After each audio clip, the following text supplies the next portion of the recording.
Hello friends, आज इस video में हम देखने वाले हैं कक्षा 5 की प्रकृति की पाठ्य पुस्तक से पाठ नंबर 13 जल है तो कल है, इसके अभ्यास के प्रश्नों के उत्तर। तो आइए देखते हैं। पहले इसमें भरना है हमें उन क्रियाकलापों की सूची बनाएं जिसमें आप पानी का उपयोग करते हैं। तो हम इसमें लिखेंगे खाना बनाना, बर्तन कपड़े धोना, नहाना, कृषि करना आदि। तो पानी का जो प्रयोग होता है वो बहुत सारे कार्यों में किया जाता है, तो हम इनमें से किसी भी कार्य को लिख सकते हैं। अब है इसमें हमें फिल करना है कम सिंचाई वाली फसलें, ज़्यादा सिंचाई वाली फसलें, यानी कि किन फसलों को कम सिंचाई की आवश्यकता होती है और किन को ज़्यादा की। तो कम सिंचाई वाली फसलों में आएगा बाजरा, ज्वार, चना, उड़द, मूंग, अरहर। ज़्यादा सिंचाई वाली फसलें हैं धान, गन्ना, मक्का, कपास, सोयाबीन। आइए अब देखते हैं अब हम देखेंगे अभ्यास के प्रश्नों के उत्तर। पहला प्रश्न दिया है इसमें प्याऊ किसे कहते हैं। तो इसका उत्तर है गर्मी के दिनों में विभिन्न स्थलों पर लोगों द्वारा पानी पिलाने की व्यवस्था की जाती है। इस प्रकार की व्यवस्था को प्याऊ कहा जाता है। अब है प्रश्न नंबर ख, खेती के लिए सिंचाई की आवश्यकता क्यों पड़ती है। तो इसका उत्तर है फसलों के अच्छे उत्पादन के लिए उचित समय पर सिंचाई की आवश्यकता पड़ती है। ग प्रश्न है सिंचाई के लिए किन किन साधनों का प्रयोग किया जाता है। तो इसका उत्तर है सिंचाई के लिए तालाब, कुओं, नदियों, नहरों, नलकूपों, बिजली चलित पंपों आदि साधनों का प्रयोग किया जाता है।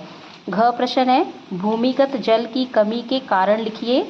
तो इसका उत्तर है जनसंख्या वृद्धि के कारण भूजल की बढ़ती मांग, सिंचाई एवं औद्योगिक कार्यों के लिए मशीनों का प्रयोग करने से, घरेलू कामों के लिए पंप से ज़मीन के अंदर से अधिक पानी निकालने से, और लास्ट वर्षा के जल को एकत्र ना करने से। अगला प्रश्न है भूमिगत जल की पुनर्भरण की विधियां कौन कौन सी हैं। तो इसका उत्तर है तालाब में वर्षा का जल एकत्र करना, छत से प्राप्त वर्षा के जल को पाइप के माध्यम से टंकी में एकत्र करना, पुनर्भरण गड्ढों के द्वारा जल संचयन करना, नलकूप द्वारा छत से वर्षा के जल को एकत्र करना। इसके बाद हमें प्रश्न नंबर 2 में दे रखा है पता कीजिए क्या आपके घर या स्कूल के आसपास तालाब, कुआं या बावड़ी बनी है। इसे देखने जाएं और पता करें यह कितना पुराना है, इसे किसने बनवाया है, इसमें पानी साफ है या नहीं, इसका पानी सूख तो नहीं गया है, यदि सूख गया है तो किस कारण से। तो ये जो है हम प्रश्न, इसके अलावा प्रश्न नंबर जो 3 है इसमें है आपके आसपास सिंचाई के लिए जल कहाँ से प्राप्त होता है, उनके चित्र दिए गए बॉक्स में बनाएं और नाम लिखें। तो इन प्रश्नों के लिए हम बच्चों की हेल्प करेंगे। इसके अलावा ये वाले जो प्रश्न है बच्चों को एक प्रोजेक्ट वर्क की तरह दिए जा सकते हैं, जिसमें वे अपने घर में जो बड़े बुजुर्ग हैं उनसे पता लगाएंगे कि जो आसपास कुआं तालाब आदि बने हैं तो वो कितने पुराने हैं, किसने बनवाए थे। तो इसमें और किसी हेल्प की ज़रूरत है तो हम जो है बच्चों की इसमें हेल्प करेंगे।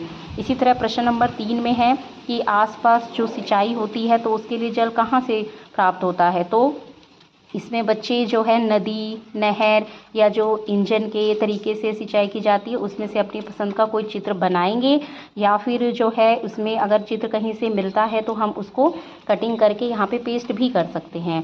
तो ये तो था अभ्यास के प्रश्नों के उत्तर। अब आगे यदि आपको और पाठों के प्रश्नों के उत्तर चाहिए तो इस चैनल को सब्सक्राइब करें। Thank you.